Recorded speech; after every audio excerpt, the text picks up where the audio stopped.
Pastor. Pastor sila gumagawa ng pastor nila. In-house production ng pastor. High voltage capacitor. Helium energy. Cost cutting. Leading the assembly of the Polaris formation test is project engineer Jin, whose team has spent months designing, fabricating, and assembling the chamber from scratch. The vacuum chamber operates at 1/1000th of atmospheric pressure, so 1 billion vacuum could ruin a test. It's like building a spaceship, one of the technicians said. Every detail matters.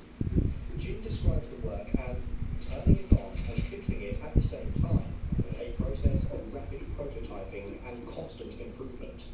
On the day of the demonstration, the atmosphere was calm but charged with anticipation. The control room, still under construction, buzzed with quiet focus. Two office cats, the lab's unofficial mascots, lounged nearby as Jin prepared to initiate a plasma formation test. George Votrubek, Helium's chief scientist, explained that they expected to see a brief flash of plasma lasting just milliseconds. If it's quiet, Jin said with a grin, that means it worked. Moments later, the capacitors discharged with a deep electrical hum, followed by silence. On the monitors, a clean, stable plasma pulse appeared. The test was successful. While the pulse lasted only a fraction of a second, that's exactly how the system is designed to operate. The current Polaris section can pulse 6 times per minute. 6 times per minute. Will eventually operate continuously in a repeating cycle of compression, 6 times per fusion, minute. and energy I-charge extraction. in-store The muna. test unit represents only 1/3 of the final machine, but its success In-store marks a crucial sa step capacitor toward Helios bago di-discharge sa grid. achieving net electricity gain, where the system produces more energy than it consumes. Helion's journey has been a decade-long series of prototypes, each one improving on the last. Their third machine, named IPA for Inductive Plasmoid Accelerator, reached plasma temperatures of over 10 million degrees IPA, Celsius. The fourth, Grande, achieved 50 Inductive million Plasma degrees. Accelerator. Then came Venti and Trenta.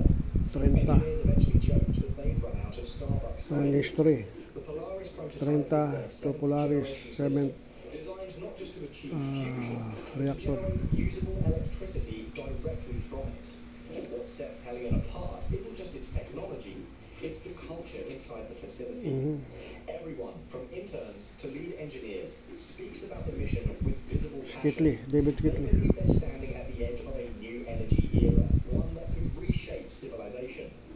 As CEO David Kirby Kitley. said during the visit, given enough time, There's there's nothing nothing humanity humanity can can't do. do.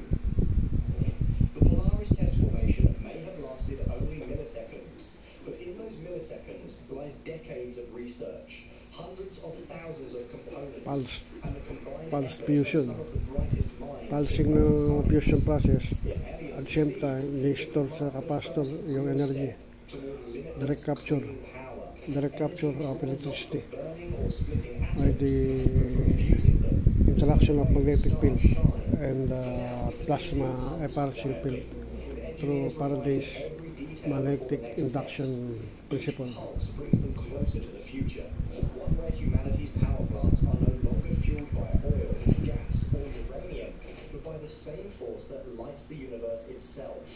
In a world hungry for sustainable energy, Helion's work is not just science, it's a hope, proof that with enough imagination and determination, humans can capture the fire of the stars and hold it in their hands.